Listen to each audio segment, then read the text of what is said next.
আজ আমি আপনাকে একটা প্রশ্ন করতে চাই। আপনি কি সত্যিই নিজের জীবনে বাঁচছেন?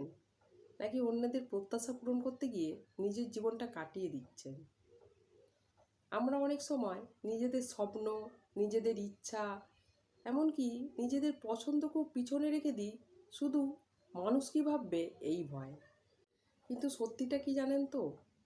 একসময় অন্যেরা আমাদেরকে যে কথাগুলো বলেছিল, আমরা সেই কথাগুলোই নিজেদেরকে বলতে শুরু করি যে আমি পারবো না, এটা আমার দ্বারা হবে না, বা এখন আর করে কি করব।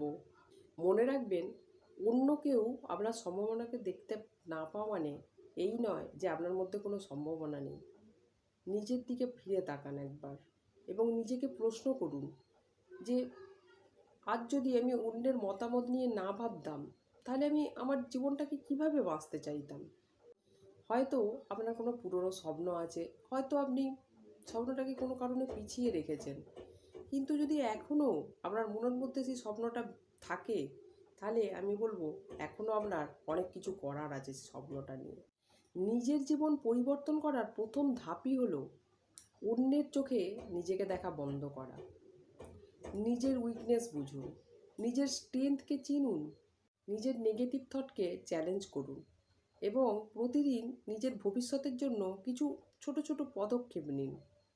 যেমন কোনো নতুন স্কিল শেখা, বা নিজের ভবিষ্যতে যে স্বপ্নটা আপনার ছিল তার জন্যে কাজ করা, নিজের হেলথের যত্ন নেওয়া। মনে রাখবেন, বড় পরিবর্তন কিন্তু একদিনে হয় না। কিছু ছোট ছোট পদক্ষেপই আমাদের ওই বড় সিদ্ধান্ত নিতে সাহায্য করে। জানবেন, আপনার অতীত কিন্তু আপনার পরিচয় নয়, আর আপনার বর্তমান পরিস্থিতিও আপনার শেষ গন্তব্য নয়। আজ আপনি যেখানে দাঁড়িয়ে আছেন সেখান থেকেই শুরু করতে পারেন। তাই নিজেকে আর ছোট করবেন না, আর নিজের স্বপ্নকেও চুপ করিয়ে রাখবেন না।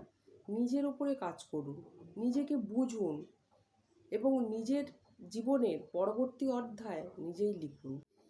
আমার এই কথাগুলো যদি নিজের জীবনে একটু হলেও মিলিয়ে দেখতে পারেন, তাহলে কমেন্টে অবশ্যই লিখুন, আই চুজ মাই সেলফ। আজ ভিডিও এই পর্যন্তই। দেখা হচ্ছে পরের ভিডিওতে। ভিডিওটি ভালো লাগলে অবশ্যই চ্যানেলটিকে লাইক করবেন, সাবস্ক্রাইব করবেন এবং প্রচুর প্রচুর শেয়ার করবেন। সুস্থ থাকুন, ভালো থাকুন, এটাই আমার ভগবানের কাছে প্রার্থনা। Thank you so much.